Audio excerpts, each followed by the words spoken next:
I've been thinking for the past week about how to begin this video, and the best way that I know how to begin anything is by being sincere. I haven't seen my son, Zemi I, in over 11 years. There was a moment there when he was but a few months old that I realized our time together was nearing its end.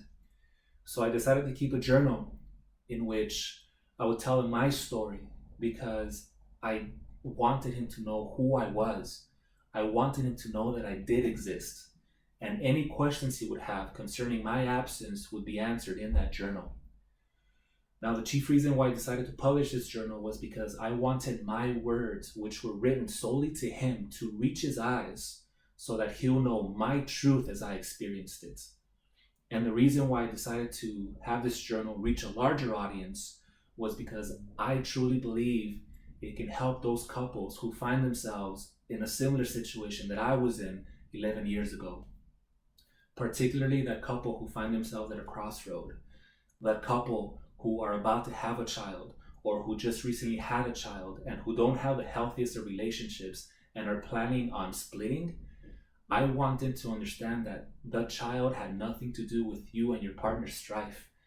Now, if you can work out your differences, that's great. But if the best option is to separate, then co-parent.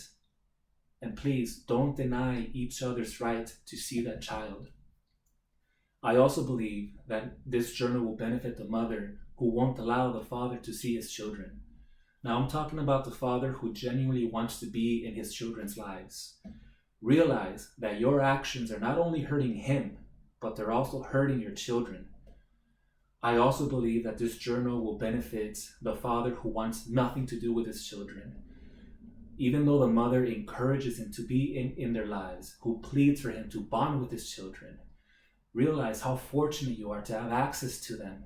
Embrace it, and you too realize that your actions are not only hurting your children, they're also hurting their mother.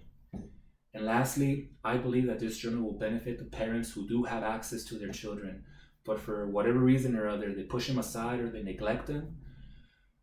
Realize you too how fortunate you are to have your children in your lives. And to those parents, I say this: don't be ungrateful, because there are many of us out there who yearn to be in your situation. Now, I will be reading 3 excerpts from my book, one here shortly, and the other 2 in separate videos, which will be uploaded in separate weeks throughout the month of December. So let me read the first entry. It's page 138, and it's dated September 8th, 2010. Zemi, I had another dream about you. You were competing in an art tournament. After you were crowned the victor, I jostled my way through the crowd with a huge grin slapped across my prideful mug. At first, I hesitated to hug you because Bonnie told me that you had stranger or anxiety fear. Well, you didn't hesitate to hug me. You remembered. See, I told you he remembers, I reassured everyone.